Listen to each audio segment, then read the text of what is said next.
एक बार की बात है, कैलाश पर्वत पर माँ पार्वती अपने दिन भर की पूजा अर्चना में व्यस्त थी।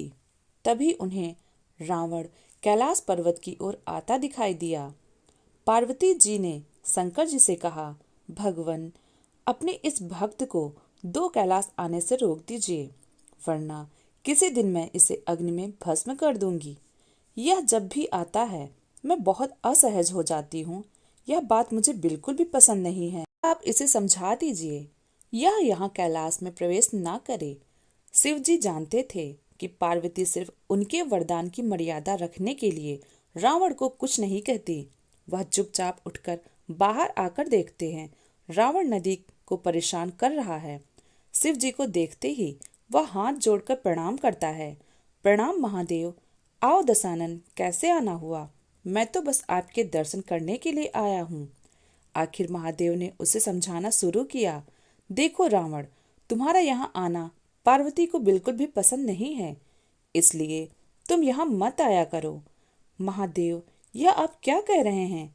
आप ही ने तो मुझे किसी भी समय आपके दर्शन के लिए कैलाश पर्वत पर आने का वरदान दिया है, और अब आप ही मुझे वापस कर रहे हैं। ऐसी बात नहीं है रावण, लेकिन तुम्हारी क्रियाकलापों से पार्वती परेशान रहती हैं, और किसी दिन उसने तुम्हें श्राप दे दिया तो मैं भी कुछ नहीं कर पाऊंगा। इसलिए बेहतर यही है कि तुम यहाँ पर ना आओ। फिर आपका वरदान तो मिथ्या हो गया महादेव।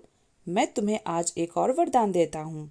तुम जब भी मुझे याद करोगे मैं स्वयं ही तुम्हारे पास आ जाऊंगा, लेकिन तुम अब किसी भी परिस्थिति में कैलाश पर्वत पर मत आना। अब तुम यहाँ से जाओ। पार्वती तुमसे बहुत रुष्ट है। रावण चला जाता है, समय बदलता है। हनुमान जी रावण की स्वर्ण नगरी लंका को जलाकर राख करके चले जाते हैं, और रावण उनका कुछ नहीं कर सकता। वह सोचते सोचते परेशान हो जाता है कि आखिर उस हनुमान में इतनी शक्ति कहाँ से आ गई। परेशान होकर वह महल में ही स्थित शिव मंदिर में जाकर शिव जी की प्रार्थना आरंभ करता है। उसकी प्रार्थना से शिव प्रसन्न होकर प्रकट होते हैं। रावण अभिभूत होकर उनके चरणों में गिर पड़ता है। कहो दशानन, कैसे हो? शिव जी पूछते हैं। आप अंतर्यामी हैं महादेव, सब कुछ जानते हैं प्रभु। एक अकेले बंदर ने मेरी लंका को और मेरे दर्प को भी जलाकर राख कर दिया। जानना चाहता हूँ कि यह बंदर जिसका नाम हनुमान है आखिर कौन है, और प्रभु उसकी पूंछ तो और भी ज्यादा शक्तिशाली है। किस तरह सहजता से मेरी लंका को जला दिया? मुझे बताइए कि यह हनुमान कौन है।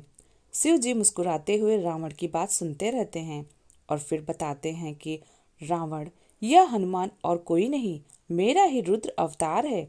विष्णु ने जब यह निश्चय किया कि वे पृथ्वी पर अवतार लेंगे और माता लक्ष्मी भी साथ ही अवतरित होंगी, तो मेरी इच्छा हुई कि मैं भी उनकी लीलाओं का साक्षी बनूं। और जब मैंने अपना यह निश्चय पार्वती को बताया तो वह हट कर बैठी कि मैं भी साथ रहूंगी, लेकिन यह समझ नहीं आया कि उसे इस लीला में किस तरह भागीदार बनाया जाए। तब सभी देवताओं ने मिलकर मुझे यह मार्ग बताया। आप तो बंदर बन जाइए और शक्ति स्वरूपा पार्वती देवी आपकी पूछ के रूप में आपके साथ रहें, तभी आप दोनों साथ रह सकते हैं। और उसी अनुरूप मैंने हनुमान के रूप में जन्म लेकर राम जी की सेवा का व्रत रख लिया, और शक्ति रूपा पार्वती ने पूछ के रूप में और उसी सेवा के फल स्वरूप तुम्हारी लंका का दहन किया। अब सुनो रावण, तुम्हारे उद्धार का समय आ गया है, अतः श्री राम के हाथों तुम्हारा उद्धार होगा।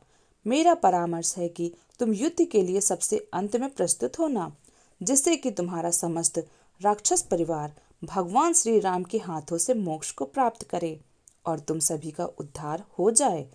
रावण को सारी परिस्थिति का ज्ञान होता है, और उस अनुरूप वह युद्ध की तैयारी करता है और अपने पूरे परिवार को राम जी के समक्ष युद्ध के लिए पहले भेजता है, और सबसे अंत में स्वयं मोक्ष को प्राप्त होता है। तो दोस्तों, अगर आपको यह जानकारी पसंद आई हो तो हमारी वीडियो को लाइक करें और हमारे चैनल को सब्सक्राइब करें। धन्यवाद। जय श्री राम।